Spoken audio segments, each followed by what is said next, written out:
Everyone. My name is Sarah Daniele, and I am the CEO and co-founder of my Doma Studio. And today I'm being joined by Michelle Williams of Scarlet Thread Consulting. And we're going to be talking all about profitability. So, Michelle, would you like to do a little intro and tell us about yourself? Sure, I have a slide, but let's talk about it now because I think it's a fun time. So I'm so excited to be here, and Sarah, thank you to you and your team for inviting me. My name is Michelle Williams, and I am a strategic profitability coach. I am a business strategist, and I work primarily with the interior design industry. So interior designers, drapery workrooms, anybody who has anything to do in the interior design industry.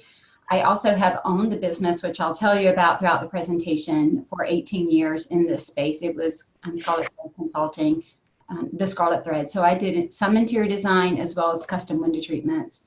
I am on the board of directors for the Window Covering Association of America. I've been on that board for 9 years, and I'm just very active in supporting this industry. And Sarah, you know, I'll talk about it in the story, but my heart is for us to make money doing what we love to do. I really just believe that, you know, to design and to decorate is a passion for, I would say, nobody goes into this because you have to, right? We go into this industry because we love to, and we're drawn to that. And so that we can keep that passion and keep that excitement for what we're doing, we should be paid fairly. And so my background, even further before those 18 years, I worked for Dun & Bradstreet Software, and I built financial application software. So I built accounts payable, general ledger, accounts receivable, all those. I worked with all of those systems together in a very large environment. And so just understanding those finances and understanding how important it is, that's what I want to bring to this industry. Is I want them to understand that you can make money at what you do and make a good living, and then show people how to do that. That's kind of the heart of my whole business. I love it. Like, I'm genuinely so excited. So just for the people watching right now, Michelle and I met, a couple months ago now. We've been having a whole bunch of offline conversations just about profitability, helping interior designers, what both of our businesses want to achieve. And we're both just so in line with wanting to support the design trade to do what they love and be profitable, right? So I can't remember who suggested how we start doing a webinar, but it was really a no-brainer. Once the idea came to the table, it was like, let's do this. So today you're going to be sharing a presentation with us, and there are going to be some different modules, which are going to be some good natural stop times where I can ask some of the questions that the viewers are asking. So if you have your questions, absolutely pop them over in the chat. I'll do my best to keep an eye on them, make sure they all get answered. And there'll also be time for some Q&A at the end, right? Absolutely. Okay, so it's 1:04. Do we want to hop into the presentation? Yeah, and before we get started, let me just say this. There is no question that is stupid. There is no question that shouldn't be asked. And I know a lot of times when we start talking about finances and numbers, it can easily cause us to shut down, especially when we see ourselves as super creative. And I just want to encourage everybody watching or listening, ask the question. The only, as they say, stupid question is the one you don't ask. And I can promise you there's almost no question I haven't heard before or haven't answered before. So just put it out there. And, if you want it to be private, you can actually even put it up in the Q&A place and just say, please don't say my name. I mean, you can absolutely private as you want to make it. So no embarrassment, no hold back. Everything gets put on the table if you want to put it out there. Okay, that's the way I roll. So no holdbacks, put it out there. You can't fix what we don't talk about. Oh, see, and this sounds amazing. I'm going to have some questions for you, I'm sure. Put them in there. We'll go with it. Okay. All right. So we'll let you take over and do some screen share. Okay, sounds good. All right. Can you see that? Yes, and we're just going to see if we can. I'm not sure how we turn off our little faces, so just bear with us for a minute. Otherwise, there you go. Yeah, I think you did it. We did. Yep. Okay. All right. That way everybody can see the full screen. And as Sarah said, we'll stop and allow you to ask questions as we go. So this is me, same person you just saw a minute ago. Again, my first 10 years are in financial software development manager, actually building some of those pieces and parts. So, really understanding the financials. I also didn't mention, but I'm a certified Profit First professional. And we do what's called riches in the niches. So it just means the same for you, that we niche down. And my niche is the interior design industry.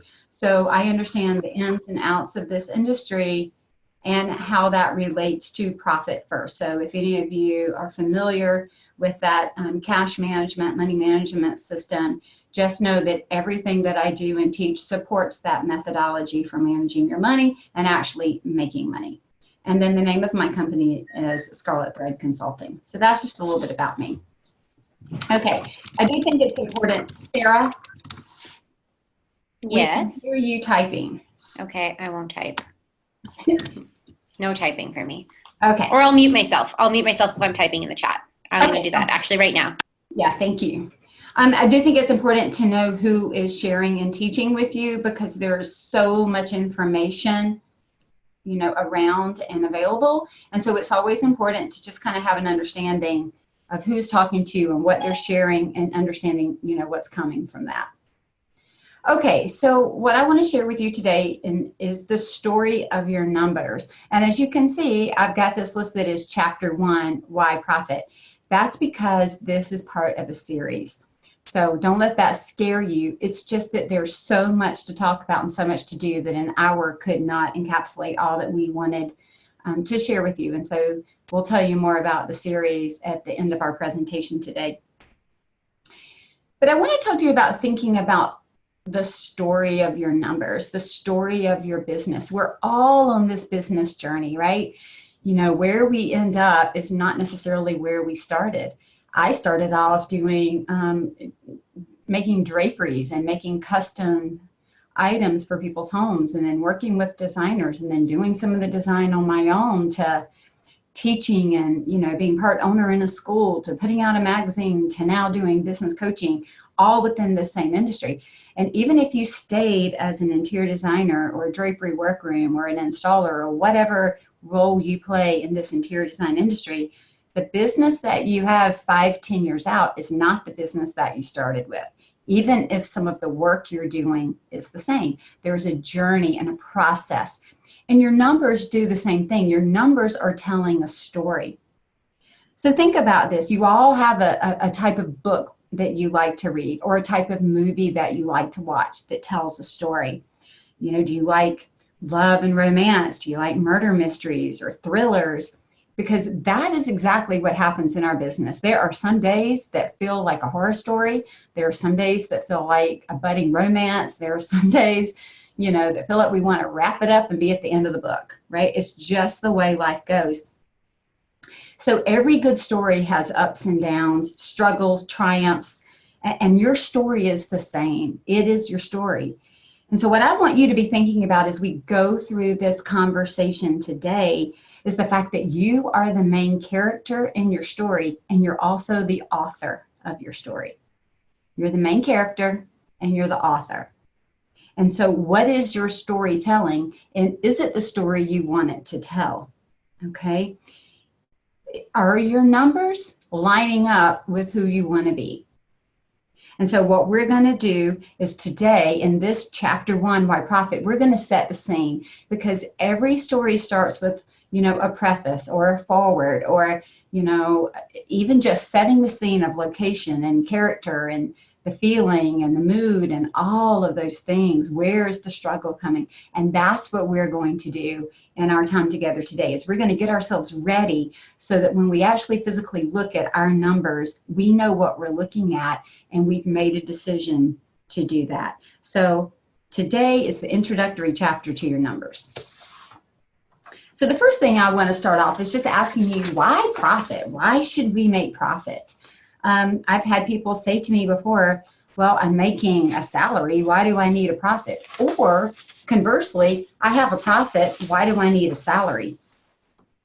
Or I may hear, well, I just have a number at the bottom, what's the difference? Why does it matter? And so we're going to talk about that today. First of all, I would ask you how you personally define profit. How do you define it?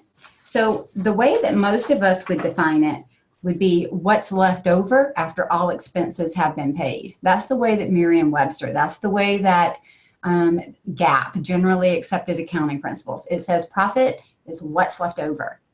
Now, if you are in a profit first mindset, you're going to define profit differently. You're going to say profit is what I'm going to take out at the beginning, and then I'm going to live on what's left. So it may still be in excess of expenses. It actually always is. It's just that you're planning for it differently. I noticed one of the things that, or the phrases that I use a lot, and Sarah used it when she did some of the marketing yesterday, was profitability is a choice. And that is so very true. You know, we don't just end up profitable at the end of the year if we made a lot of bad choices or non-profitable choices. So we have to really think about everything we're doing, and are we making a profit on it, even on our time. So why do we have profit? Why do we need it? Why do we want it anyway? Well, one big reason that we need it is so that we can invest in our company without reducing our salary. Because if we don't plan for profit separate from our paycheck or our salaries, I promise you it always gets absorbed somewhere in the company, and we end up with no money, or we end up as owners having to keep putting money back into the company for it to run. We need profit so that we can have healthy cash flow. You know, at the end of the year, if you're netting zero on all of your statements and you're pulling all the money out of the bank or out of the company, right, then there is nothing there when January comes if you have bills to pay before income has come in. Profit helps with that. Profit helps when we save it. I teach the Dave Ramsey Financial Peace University. I taught that program at our church. It's very similar to Profit First, just for your home.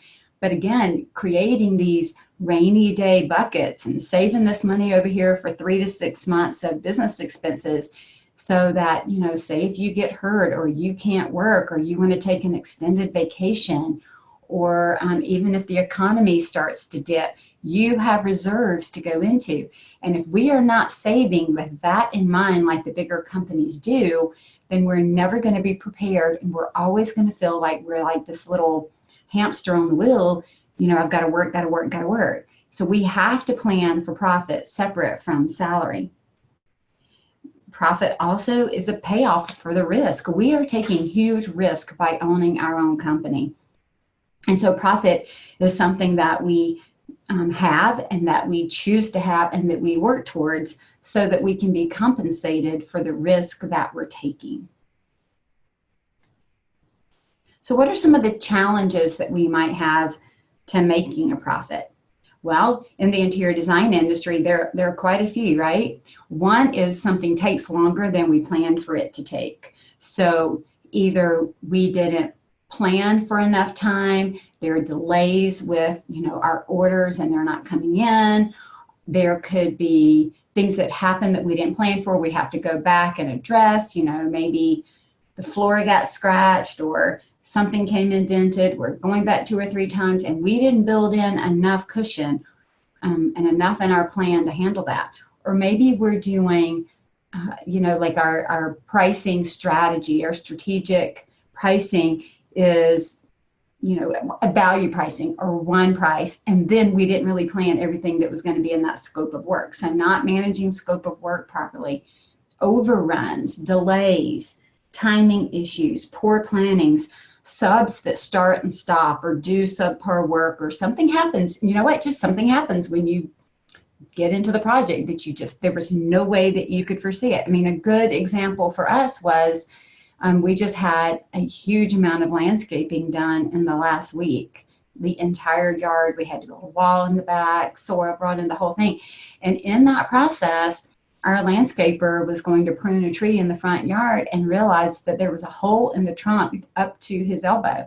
Well, I can promise you, we had to pay more for it, but it also impacted his profit just because of the timing and the delay for everything else. And there was no way we could have known that was going to happen. The same thing happens when we go into someone's house to do interior design. I mean, those of you that are seasoned, you know, rarely does it just come off without a hitch. There's always something. So if we're not planning for that risk or that overrun, or for it not to go perfectly, then we're not going to make any money. Same on the custom side, whether it's upholstery or window coverings or wallpaper, something always happens. And so we just have to make sure that what we do and how we do it takes all of that into account, or our profitability takes a hit. Another challenge to making a profit is not thinking that you're worth it, or not thinking that they'll pay enough for you to make a profit. So that's where we might talk ourselves into creating an invoice or creating a payment, you know, for our client that just helps us barely make it. I'm here to tell you, I'm not in business to barely make it, and I don't want you to be in business to barely make it. Now, we're not here to gouge anybody. We're not here to do business without integrity, but we are here to make a healthy salary, to take care of our families, to make a healthy profit so that we can be here the next time they need us for the next room or the next home, you know, or office space or whatever that need may be. And if we are not building our pricing strategies with profitability in mind, you won't make it. It's just not going to show up by accident at the end. So one of the challenges is just our belief that we're worth making the profit. So again, just making choices that don't support our profitability all along the way will equal up to no profit. What are some of the stressors of no profit? I know these intimately, and I can bet that all of you do at some point in your business. You have been stressed by not having a profit. It could be stress itself, that feeling of overwhelm, that anxiety, the lack of sleep that might happen. You may feel fearful or angry or desperate or sad. I see sometimes the desperation kicking in, and what it does is sometimes it leads us to take jobs that should have never been ours, or that we don't want to do, or that we're not suited for. And then we get ourselves into trouble, which then cost us more than if we had said no. So then our profit goes down even more. Or we're worried about how we're going to be able to make payroll or make the next payment, or our credit card balance is higher than what we have in the bank because we're not managing it. And so we're constantly chasing the next sale to pay for the last sale that we've not balanced out on yet. Or we're paying subcontractors and they're costing us more than what we thought, and we didn't increase it or go back to the client. All those things, the stress is real. And what it does, I'm going to tell you how I know when people are in this situation. And I see it all the time. And they come to me and they say something like this: I am working too hard to be making this amount of money. Or what I got into was this industry because I loved it and I wanted to do great things for people and I wanted to help them improve their lives. I wanted to give them a beautiful, safe space to come home to. And now I don't care if the phone ever rings again. I can't think. I've overwhelmed. I've lost my passion. This is too much. I am done. I am angry. I'm frustrated. All of those things. When they tell me that, I know right then that we need to address the way they're thinking about it. And we have got to stop and look at their pricing and profitability strategy, because it doesn't matter how beautiful the room is that you design. It doesn't matter how beautiful the window coverings are that you make, or the furniture that you recover. If you're not making enough money to cover your business expenses, your cost of goods, and your salary with a profit, it's going to add up to stress and problems later. And then what you've started as joy is going to end in dread. And that is what I don't want to have happen in this industry. You know, you can only sub out so much of this work. So I muted myself there, Michelle, just okay.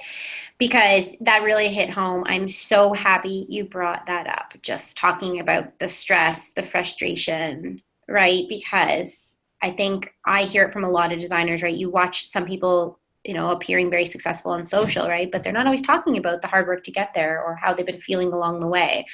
So thank you. I think that's really good, just to bring that up and let everybody know we're thinking about them. And Cyril, I'm gonna, you know, I'm gonna stir the pot on this for just a second.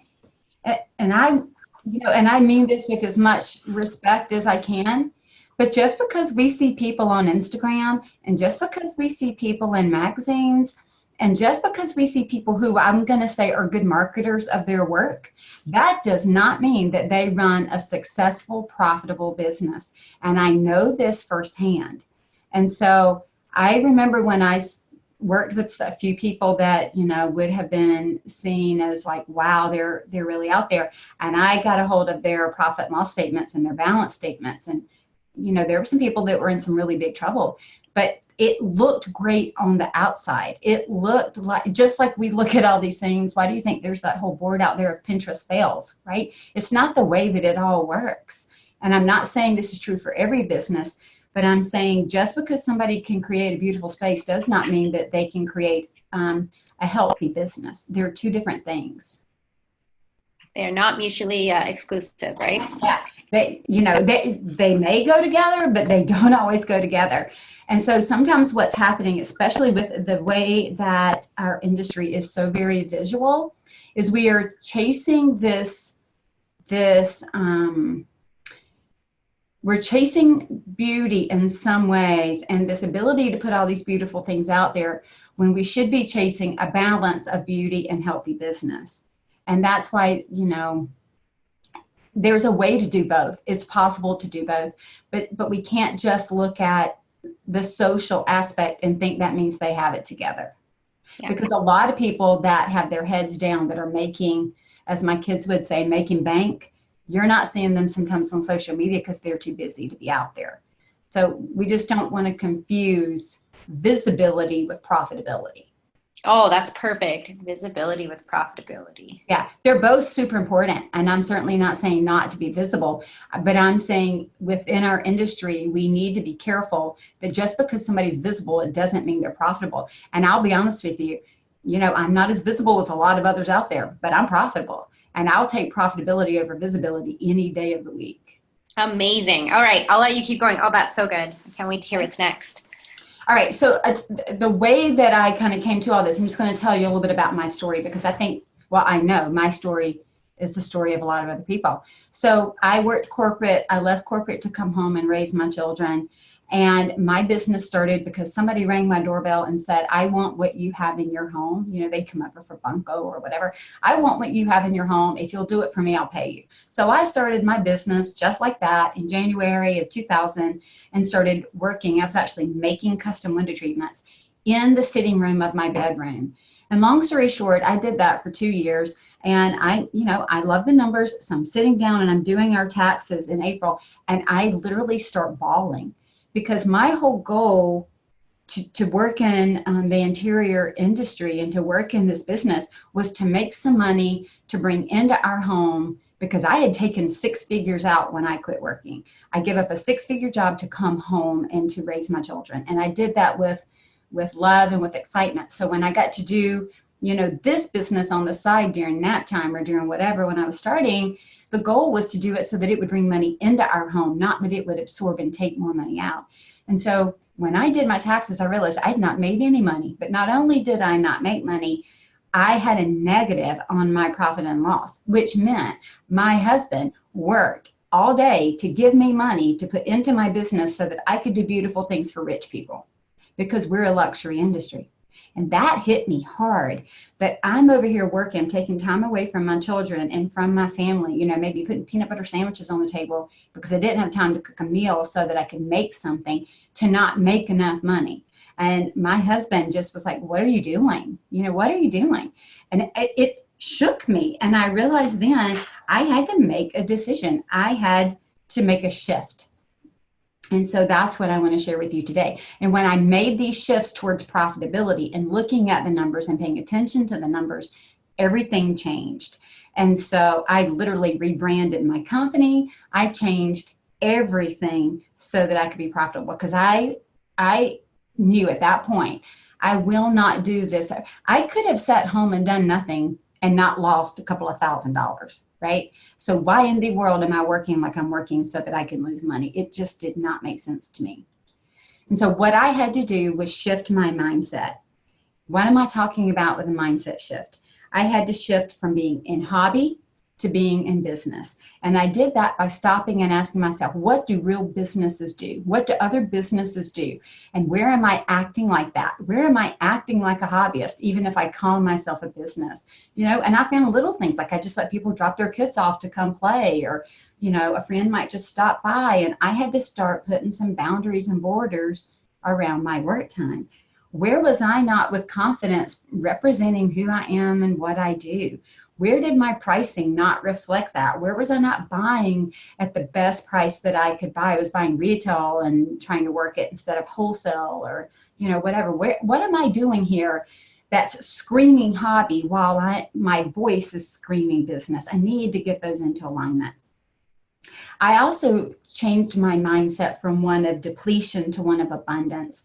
I don't want to work out of depletion. I want to work out of abundance. And so what did that mean to me? I wanted to change from a fixed mindset to a growth mindset. There was plenty out there. There was room for all of us to work. You know, I wasn't, you know, yes, do I compete against other people, but there's also community. And that was so important to me. That was one of the things, you know, I made sure I joined our Window Covering Association of America, the Atlanta chapter. I made sure that I joined Design Collective. I made sure that I enjoyed meeting other people at networking events and getting out and doing that. I changed from being a victim who didn't have money, whose clients were taking advantage of them, to being a victor. This is my business. This is how it's going to be run. These are my values. These are my principles. And you can join me, or you can go find somebody else to work with. And then I changed my mindset from these are all problems to, oh, it's a challenge. Now what am I going to do? And so what I want to share with you as you're looking at the story of your numbers, because the very first thing we have to do is change how we look at the story. Just like 2 or 3 people can be in a room, something can happen, you're going to go back out and everybody's going to have a different viewpoint. So what I want us to do is, as we look at our numbers, we have to shift our mindset and go, I am not going to be afraid of these numbers. I'm just going to look at them. They are what they are. The story they tell is what they tell. This point forward, I get to change it. I get to make it something different. Okay? Sarah, let me just ask at this point if there are any questions, and then we're going to move into the shifts. Nope, there aren't any right just yet. Okay, all right, well, we'll keep going. Maybe there'll be some after this. So the first shift that I made was to take ownership. You know what? My business was in a mess because of me. I own the business. And so I couldn't blame it on clients. I couldn't blame it on vendors. I couldn't blame it on anything but myself. 100% full ownership. And that's what I'm going to tell you is going to be necessary for you to be profitable. Your business is where it's at today because of you. And that is not a negative statement.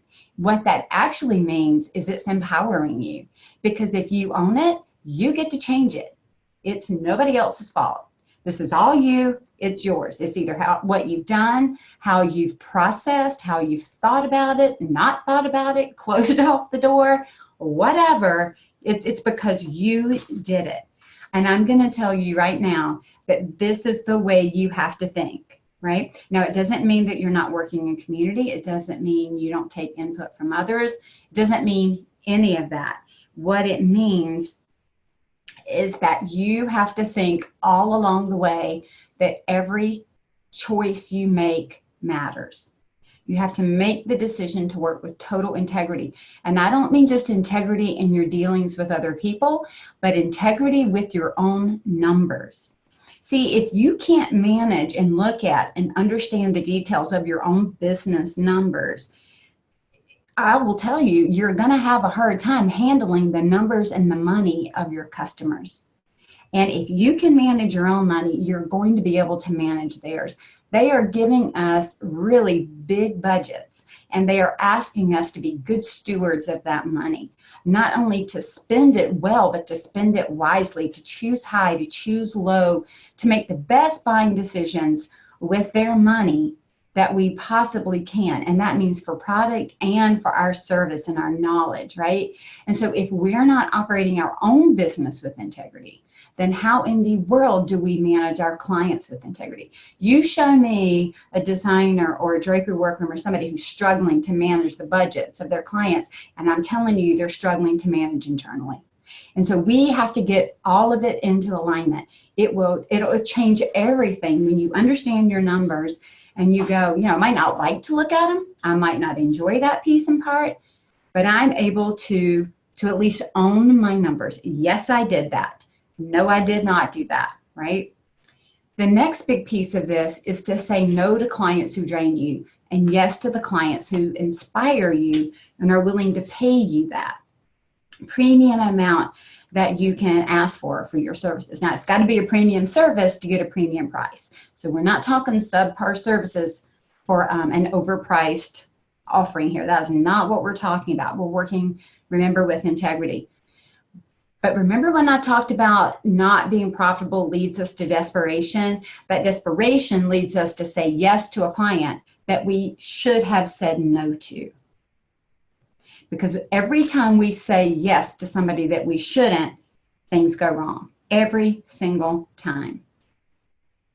So again, if you want clients that are organized, we have to be organized. If we want clients that pay on time, we have to pay on time. We have to manage our accounts the way we want them to manage it. We have to assume that full responsibility for every decision in the company. This alone will shift everything, absolutely everything in your business, because you just look at everything as if, oh my goodness, I have a choice. I have a decision to make. And now I'm going to think about that decision as opposed to being pulled along and forced into making a decision I didn't want to make because of an emotion. Does that make sense, Sarah? Yes, I had to unmute myself. I'm taking notes as we're watching because this is just incredible. It makes absolute sense to me. Yeah, you shouldn't be running a business based on emotion, right? And I'm just a couple of things here. The idea of taking ownership of your business and taking full responsibility is incredibly empowering. And I like that you said that it wasn't negative, which is so true, right? Because you take on that responsibility, which means you can control it. You can impact it. And this is one of my, when they talk about your ideal client, right? This is the one thing, the number one thing that I look for before I will work with anybody. If anybody in our discovery call starts blaming anybody else as opposed to saying, yes, that happened, but here was my response. Yes, that happened, but here was my response. If they blame, I don't want to work with them because they're not going to own their stuff. And the only way to change and to rewrite the story or to shift direction is to own the story. Otherwise, you are just a sub character in your own business story. I don't want that. I want to be the one, writing it, not the one who's being carried along. Exactly. Yeah. That idea of being the author and the main character. Incredibly powerful, right? You're an active participant, you're not passive. You're not just going along for the ride, you're driving the car. That's right. The sub characters can always be killed off at the end of the book. I don't want that. You could go in the middle of the book. I want to be there. Right.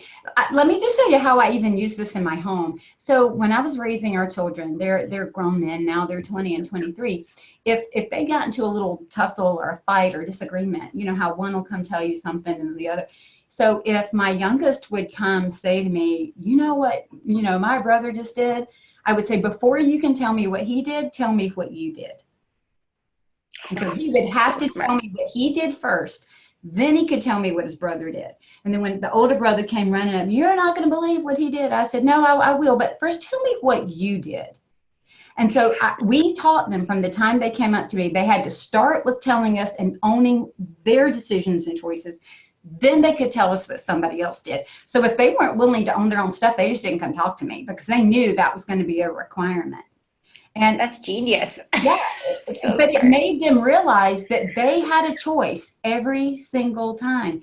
And sometimes I think we start these businesses and we're so passionate, and we do have emotion when we start them. And I certainly am not trying to strip emotion out of what we do, but I would love to see that emotion poured into our designs and into our work, not into it as fear or desperation or stress, right? And feeling like we don't get to have a decision. Yeah. Any other questions? No, I mean, I think people are pretty engaged right now. Like this is, if anybody's feeling the way I'm feeling, this is really, really good. Good. Okay. Soaking Well, it all keep in. going. So we'll keep, We'll I keep say keep going. going. I'll ask you again. Yeah. Okay. This Sounds is good. incredible. Okay, so the next shift that I had to learn after I took full ownership was I had to command premium pricing. I was putting out a premium product, a premium service. You know, my entire business was built on I'm going to give you more than you pay for. That abundance model, that was so important to me. Even in my coaching business, my education business, I don't ever want anybody to walk away and think I didn't get what I paid for. I want them to walk away and think, oh my gosh, I would have paid 5 times for that. And the only way to do that is to price with premium pricing so that you can give more, right? You're giving all the time. Otherwise, you will be depleted quickly because you can't do the work. And so that was the big thing for me. And there are only 2 reasons that we're not charging enough for our work. Either we really don't believe it's worth it, or we think that it's worth it, but nobody's going to pay. I have people who say to me, you know, all the time, well, I think I'm worth it. And I'm like, then why aren't you charging it? Oh, because nobody will pay for it. Well, then you're with the wrong somebodies. If it is within alignment, you know, in the industry as a whole, and even within the area that you live, if it is within alignment and you are giving them something that is so separate from what everybody else is giving them, whether it is communication, you know, the product, the service, something.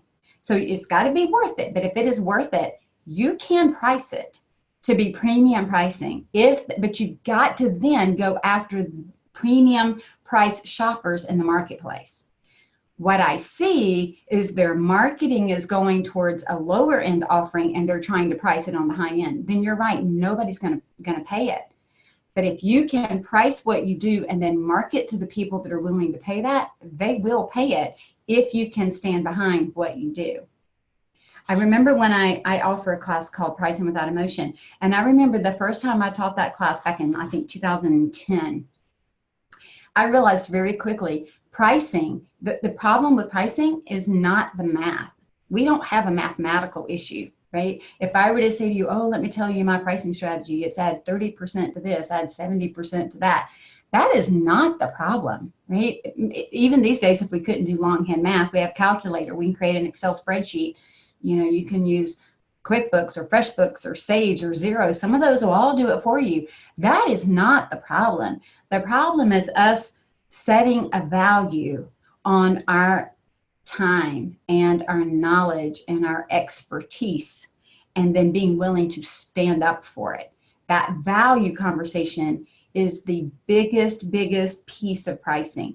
The math just follows it, okay? Math is always secondary. Pricing is secondary to value every single time. You help somebody understand your value and they will understand your pricing. I love that so much. We were talking about that, I don't know, maybe an hour and a half before this webinar. We talk a lot about, or we hear a lot about this idea of, you know, needing to worry about making a lot of profit off of products only. And we've been trying to educate more on this idea of what's your magic, what's your service, what's your value, right? Right. It's great to sell someone else's product, don't get me wrong, and make profit off of that. I know you'll have a lot to say on that topic at some point, but, you know, more than that is it your organization? Is it your communication? Is it your attention to detail? What's your shtick? What's your magic? Right? Yeah, you know what, Sarah? So yesterday, the last couple I had this conversation like you probably every single day. 2 days ago, I think it was, somebody told me that they were getting jobs at their staging company, and the realtor, I guess it was a realtor, had called 6 staging companies, and my client got the job because they called them back. They were the only one to call them back, and they got huge jobs from that. And so what does that tell you? That tells you that your unique selling proposition, your secret sauce, whatever it is you want to call it, that sets you apart, your value statement might just be that you pick up the phone. Right? Isn't that crazy? But it's true. Crazy? Maybe it's communication. Maybe that's your thing. I'm a really clear, concise communicator. And there will be those clients that will value that above anything else. Yes, right? absolutely. And I'm going to tell you, when you go into a pricing conversation, you go in to deliver your offerings. If you ever go in delivering the budget and the money first, you are creating a price shopping situation every single time. Whatever you deliver first to your client is what you're telling them is the most important. Can you just say that one more time? That is so smart and I love it.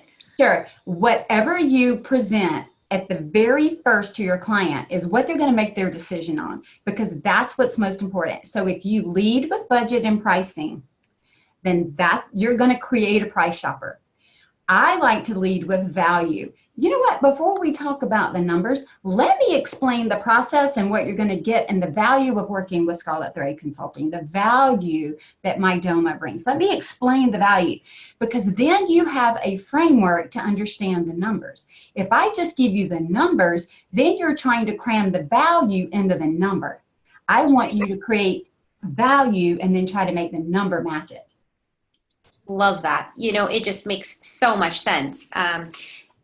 Because then you're immediately adding this animosity into it, right? So you're going to charge me $10,000 for this, and they're not understanding. Right. And so everything that follows after that number, they're Yes. just trying to justify it or not justify it. Or how do I get them to charge less?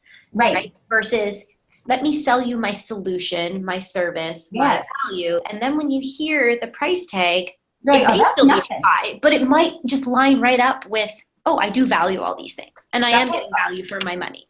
Yeah, that's exactly the point. I've even had clients that I thought, oh my gosh, they're going to push back on this. But when I'm done explaining the true value and the true service, and I'm going to stand behind it, and you know, I've got this abundance mindset, I'm going to give you all of this and more. By the time the price comes, even if they thought it was high, they think it is fair and reasonable for what they're getting. That's the key. If they think it is fair and reasonable for what they're getting, they will pay for it all day long. It's when they think they're being taken advantage of, or they're fearful of not getting enough value, that they're not willing to pay. Which then leads right back into what you said in your previous point about, do you believe that you're offering value? Correct. If you don't believe it, how can someone else be expected to believe it and then pay for it? Absolutely. And here's the deal, the truth of the matter. Again, I'm going to stir the pot. If we choose to take somebody else's pricing model, and we have not made peace with that pricing model and what we're doing and how we're doing it, and if it does not resonate with the way we sell and the way we do business, we will have a difficult time using that model or that process in the sales cycle. And then what happens is we are literally blood in the water to the sharks, because they're swimming, they want a deal, and we have shown them our underbelly that is, you know, just ready to be taken advantage of. So when you go into these processes, whatever it is, you've got to so know how your numbers fit, not just the numbers of your markup to a product, but how it fits all the way through the business, how it fits into your taxes and how it fits into your family's budget. Because if you know it, you'll stand up for it. If it's just some random number of how much you're marking up a console, it doesn't have a connection. If there's no connection to how much I'm going to sell that console for, or that sofa for, to how much money is going to show up on my taxes and what's coming home with me, we're going to be in trouble. Because every choice matters, right? Yeah. And lastly, I'll say on this point here, people who pay more, they actually get more value and have better results. You go out and look on any of these boards that we're all on Facebook or private groups, and you have one person right in there that they did work with a friend and they cut the price down. And I'm going to tell you 9.99 times out of 10, it was a terrible situation. They reduced the price, and then their friend, air quotes, wants more, wants this, wants that. It's never done. They're not happy. And the person who offered the service at a discounted rate feels taken advantage of. And then there's this animosity that's being brewed. But you get somebody who pays full price and then you deliver full price, completely different results. I just had myself muted. 100% agree. All right. Yeah, so I want to introduce you. This is Lauren Davenport. She owns Davenport Designs Limited, and she's been a client of mine for a few years. And when we started working together, She increased her prices to reflect the knowledge and the service that she was bringing to her clients. She works with the elite in our Atlanta area and, travels as well. But she more than doubled her profit in 1 year just because we sat down. When we started talking, first thing she said to me is, "Where have you been all my life?"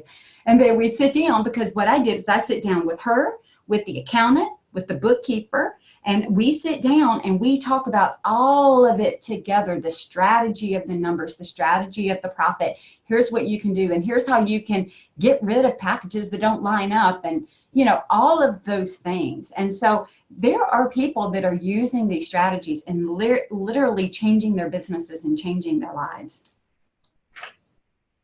The third shift is to start with you. Start with you. Sometimes we're taught to start with your client. I want you to start with you. This is your business, your baby, your passion. You created it. And so be very, very clear on what you want and what you want to do. If you want to be an influencer, just be clear on that. If you want to be a profitable company, be clear on that. Write it down, give it some thought. Don't just go with it. That's what I did in my first business for Scarlet Thread. I did want to start a business, but I literally kept morphing to try to make everybody happy, which was the old model. Identify an ideal client and sell to them. I just made what they asked. I just did what they asked, right? So then I was constantly kind of waiting on what they were going to have me do. But this new model is putting you back in control. That takes the control away. It puts you in that victim. You're waiting on what they're coming to you to do. You're shifting your process. If I could even just say another thing, a big warning, please, if you create a process, and please do that, don't shift it for everybody who comes, because the more you shift it, the more errors you make, the less profitable you're going to be. And so this new model is to identify what you love to do. Find clients who want what you already have, clients that fit what you're already putting out into the marketplace with product or service. That's another game changer. Quit trying to be all things to all people. I use it this way. If I am, and I don't get to eat a lot of different foods just because of some of my health issues, but I love food. So let's say that I am a pizza business, right? I make pizzas. That's what I do. Pizza, pizza, pizza. And somebody comes in and asks me to make teriyaki chicken with noodles. What am I going to do? I am not going to run out and go buy teriyaki chicken and noodles and make it and give it to them. I'm going to tell them I sell pizza. You need to come here to buy pizza. And I am going to market pizza. I'm not going to market that on Monday I do pizza, on Tuesday I do, like a Japanese steakhouse. On Wednesday, I sell burgers. I'm going to do pizza because I can do it well, I can make money, and I can be profitable. And the same thing is true in our business. We have to identify who we are, what we offer, and who we serve. And then we have to stand in that space, because when we stand in that space, then we are allowed to create a value statement around that space, which then we can price. But if we are constantly shifting who we are to make everybody happy, nobody is happy, or they're happy and we're miserable. And then you've got a business that you never know what you're doing, you never know if you've finished, and you never know how the clients are reacting. Okay? So that's absolutely not what we want to do. So this is a little bit against how we used to create these businesses. We're not just looking to say what's lucrative here. We're looking to say, here's what I love to do. Here's where my strengths come into play. I'm a big, big, big supporter of Strengths Finder 2.0. What are your strengths? Let's build a business on that. By gosh, don't make me build a business on a place where I'm weak. Let me build it where I'm strong. Okay? So know your values, know your strengths, know what you like to do, who you like to work with, how you like to work, how you want to do it, and then find people that fit what you want to do. Huge, huge for me when I realized I didn't have to be all things to all people. All right, here's the next big one. Leverage your time. Time is money. I think we have two main resources, and Sarah and I talked about this in one of our phone conversations one time. Time and money. Those are the two things. When you spend your time, you don't get it back. But if you leverage it, you can multiply time later, okay? Which means you can do something that will give you more time in the future. But it is certainly a currency to be spent, and we have to watch it. If you do time billing at all, you know that. And we've already talked about overruns or not planning for things in certain ways. It was just a great big hog to our profitability, right? It's just eating right through it and we don't have any at the end. And so we want to spend our time wisely. Again, how we spend our time is a choice. We all know that you can like go down the rabbit hole, if you will, if you are on social media. So if you don't have a plan to get on, do what you need to do and get off, it can be a time suck. And then you're not going to make any money for that, because it is rare that you will be paid to look around on Instagram, right? Even though it's fun, I enjoy it. Not saying we don't have to go out there and post and do those things, but we have to leverage our time. And the cost of not managing it is just takes away from the time that we get to do stuff with people that we love, our family, our friends, going out to eat, because we're constantly working. I hear this often, that a lot of you are working all week, you're working at night, you're working on weekends and trying to get it all done. Well, that tells me a couple of things. If you've got to work that much, then I'm going to tell you kind of the flags that it would raise for me to dig into your business and ask you about. First, I'm going to ask you what your prices are, because if you raise your prices, you might get to work with less people, which means less time. I'm going to ask you if you have a consistent process, because if not, it's going to cost you money to keep changing. And I'm going to ask you if you have business boundaries so that you can say no. And did you plan so that you could have a life? Because you can do that in small spurts, but take it from me, you cannot do that consistently for a long period of time. I tried that and it doesn't work, and it led to major health issues and almost dying. So I'm just telling you, put up your boundaries, stop it, put some things in place that give you time to breathe. Because if you don't have time to breathe, you don't bring that abundance for creation back into the business, and your profitability is going to tank. And honestly, you're almost not going to care, and that's going to create another problem. So systems and processes, I just cannot even tell you how important they are to your success. And honestly, that was one of the reasons that I really enjoyed having my conversations with Sarah, because tools like Mydoma, they are there to help alleviate the mistakes, right? Because you're putting it into a software program, and it's also helping you leverage your time so that you've got a process to go through. There's an ease of use there, that and an intuitiveness that you put in your data, you handle it the same way every single time. You know where you are with your clients. They can interact with you directly there, and you get to keep moving. And so if you want to increase your sales and reduce your expenses, both of those are what has to happen to be profitable, okay? Then you're going to want to make sure that you're leveraging your time. I had a conversation with another business person, and I think I probably stirred the pot a little bit, because they were really having this push for more sales. You need to get out there and have more sales. And I'm going to tell you, in the interior design industry, that is, unless you're doing some really low value offering, more sales is not the way to go. More sales on a low value offering, maybe. More sales on a high value offering is going to do a couple of things. It's either going to overwhelm you, or it's going to push you to open a bigger business and to hire more people to make it work. Now, if that's your plan, do it with a strategy. But sales alone is not the biggest indicator of profitability. Making good sales and then managing cost of goods and managing expenses and managing your time, that's what creates profitability. I've worked with companies that literally had $4 and $5 million in sales, and they were losing hundreds of thousands of dollars a year. I've also worked with companies that were, selling 150 to 250,000 a year, and they're making 75 to 100 net at the bottom. Which one would you prefer? Remember that whole visibility over profitability?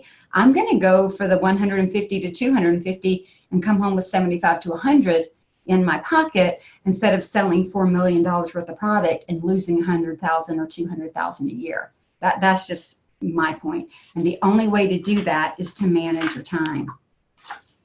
So let me just tell you about Casey Graham. She is the owner of Boehm Graham Interiors, and Casey increased her prices after 17 years. She was in a family-owned business, and when we started talking a couple of years ago, she came to me and just said, we really we're family-owned. We have not been increasing our prices, and we really need to price for the value that we offer. And so we did that, put systems in place. She has now a steady pay. We do profit first. She has a college fund for the kids, and she's only doing what she loves to do. And she is so much happier. She has her nights back and she has her weekends back. So it is absolutely possible to do this. I'm going to go ahead and do our last shift, and then we'll stop for some questions. So shift 5 is I want you to think about investing in mentoring. Mentoring is so important. Everybody should have a mentor. The mentor could be, we're talking here, it could be a coach, it could be an accountability partner, it could be somebody just a little bit ahead of you. But a couple of things that mentoring does, it brings you new ideas and it brings you accountability. You know, Sarah, you're a good example of this. You have new ideas in your head right now that you probably didn't have an hour ago before we started talking. That's what happens when we get in community and we start having conversations with other people. One of the reasons I told you about who I was at the beginning and what I've done and a little bit of my journey is because a good mentor has a proven track record. So you're not just taking the word of somebody who just shows up on the scene and says, hey, I can mentor you.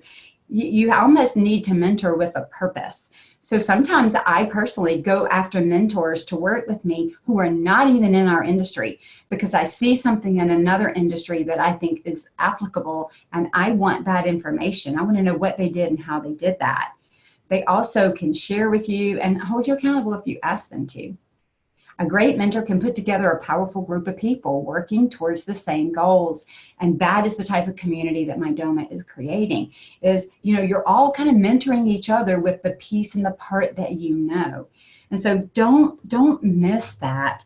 But you do need to know who it is that's giving you information to know whether it is trustworthy information. And then I would also say, not all information is meant for everybody. There is a plethora of information and education and teaching out there in our industry, and it's good. But I'm going to tell you, not all of that is going to work for you. You can't market one way on Monday and a different way on Tuesday and a third way on Wednesday because somebody said so.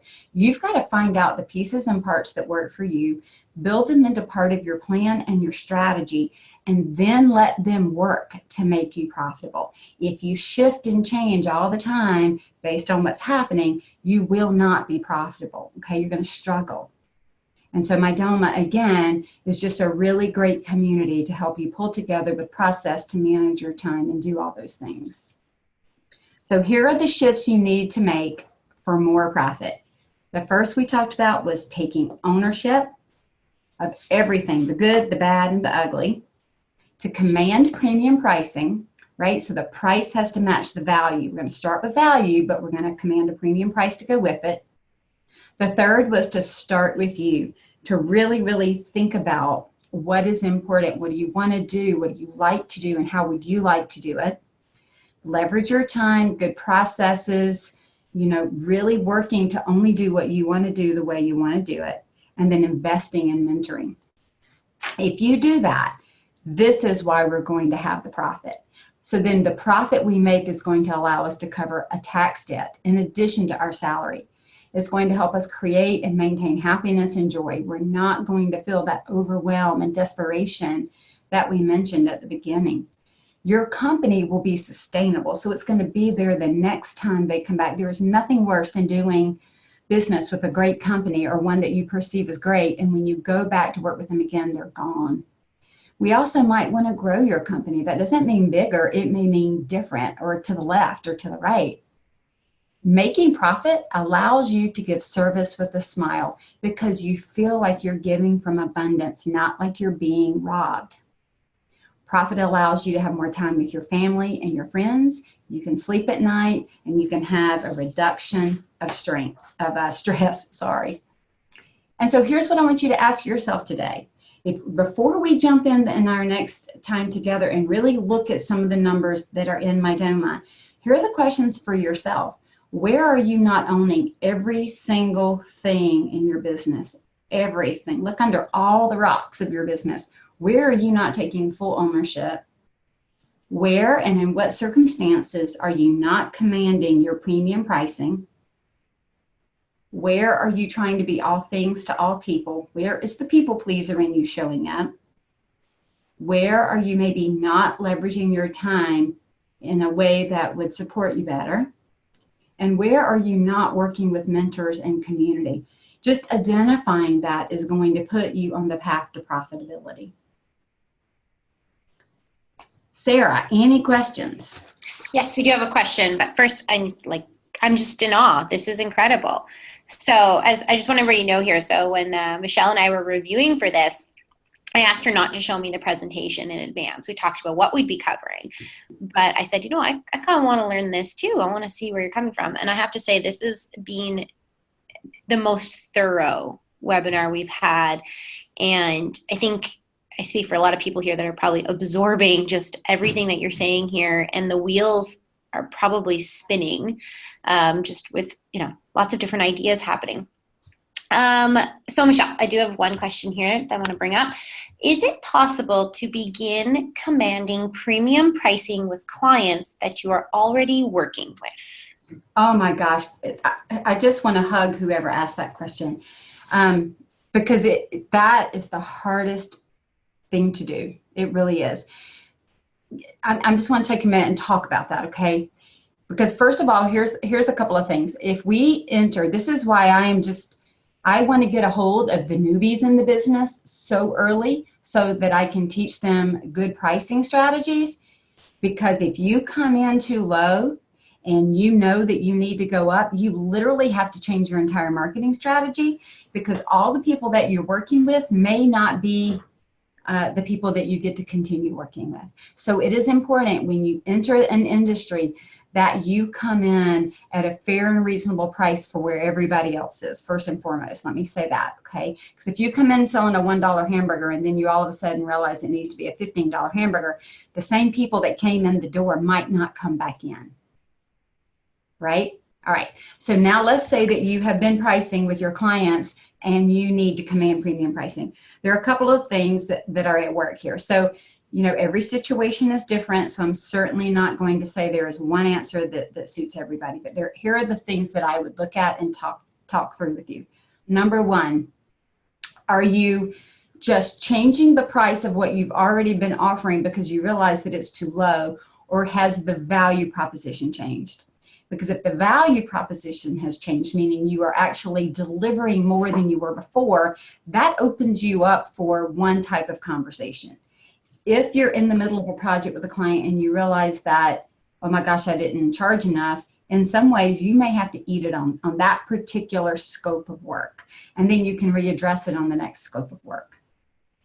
Every year or every time I need to increase my prices, I have what's called a bridge program. And the bridge program says this: all my new clients that are coming in that I've never worked with, they get my current rates, right? All the clients that have been working with me, I may not move them all the way up to the current rate. I may bridge them to something in the middle. So let's just say, I'll give some numbers so you can see what I'm saying.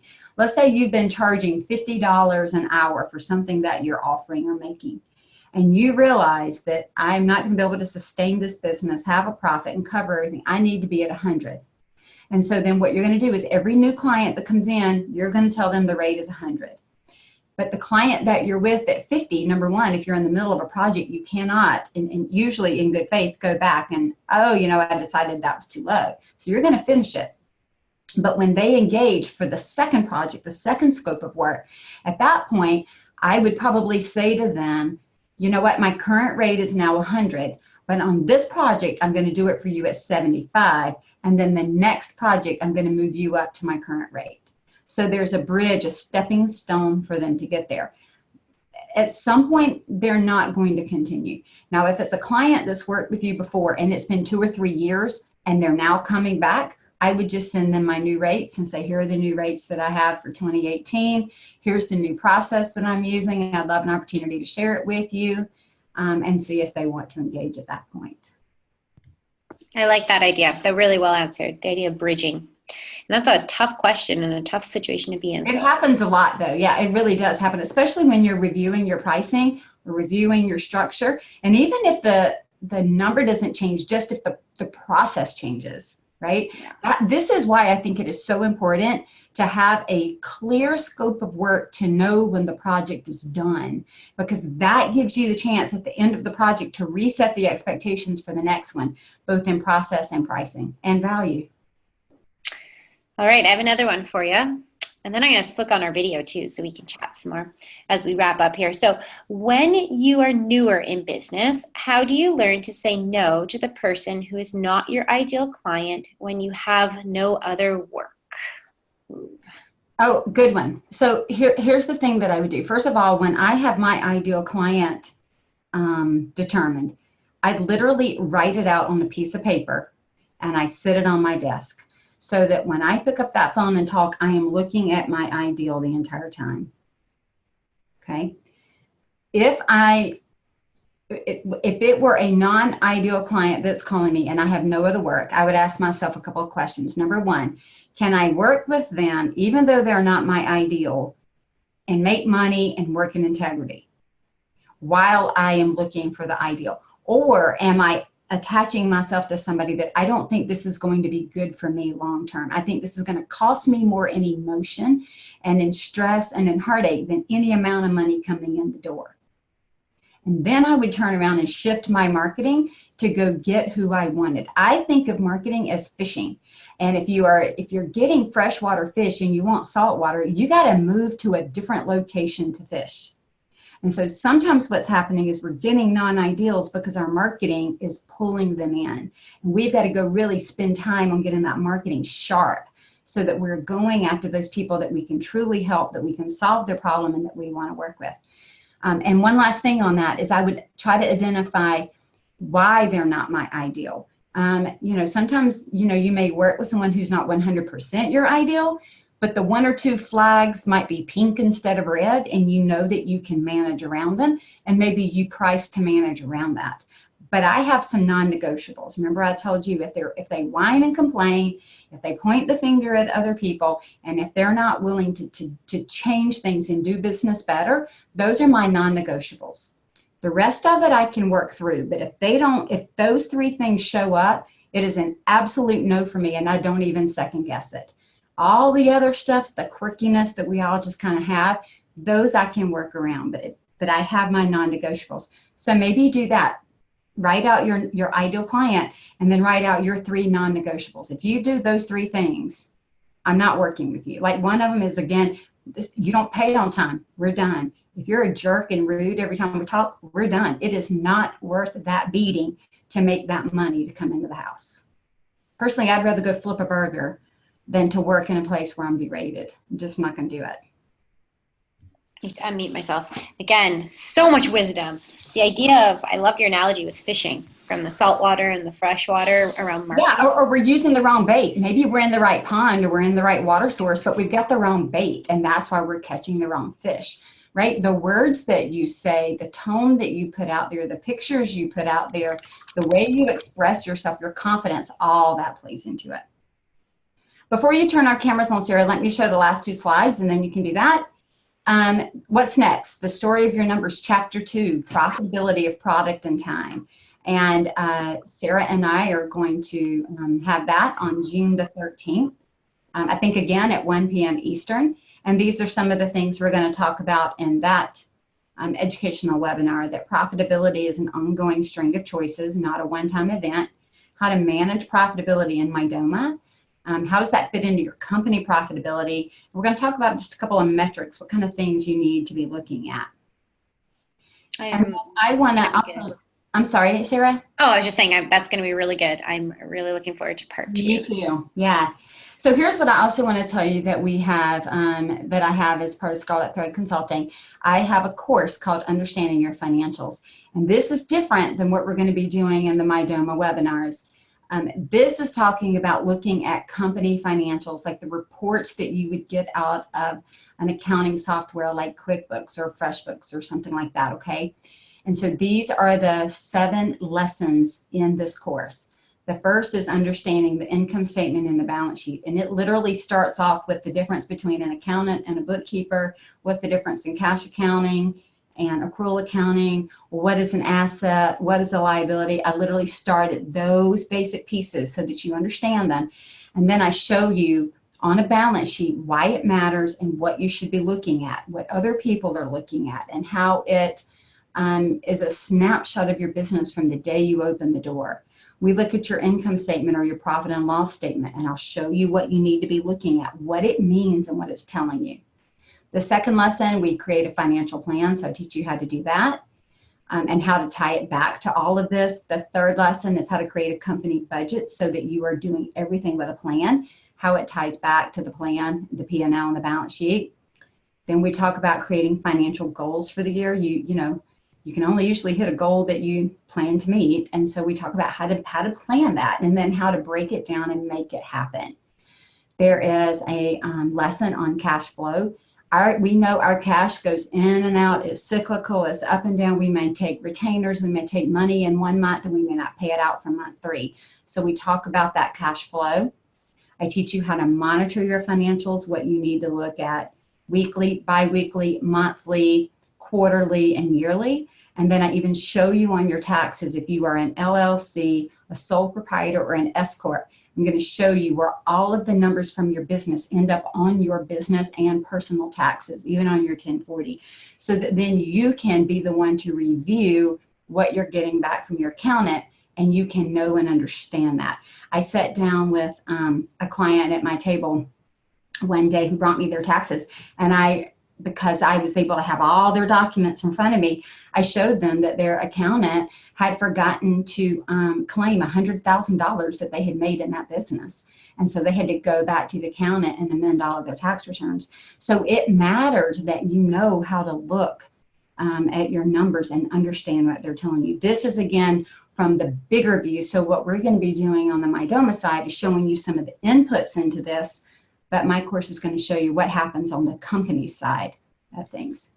So for those of you that are interested, there is, if you go to scarletthreadconsulting.net, notice the .net/UIF for understanding your financials, there is a free download for you to look at and just start thinking about your company financial plan. And then if you choose to take the course, Understanding Your Financials, it is online, it is webinar based. There are downloadable documents. You can use the discount code for MyDoma10 and get 10% off. It's just a one-time fee, and you have lifetime access, so you can go through it over and over and over as much as you want until you understand your financials from a company standpoint. Let me also say this about the course. It is not based on QuickBooks. So I created this course based on financial documents. So even if you're still operating with an Excel spreadsheet or with a shoebox, you can pull your information and create these documents, okay? And so you're going to understand enough and how to do that. And if you're interested in my main website, that's scarletthreadconsulting.com. Okay, I just want to unmute myself. That I'm going to try to start the video here. Oh. Okay. So, well, might not work. We might just get to listen to each other.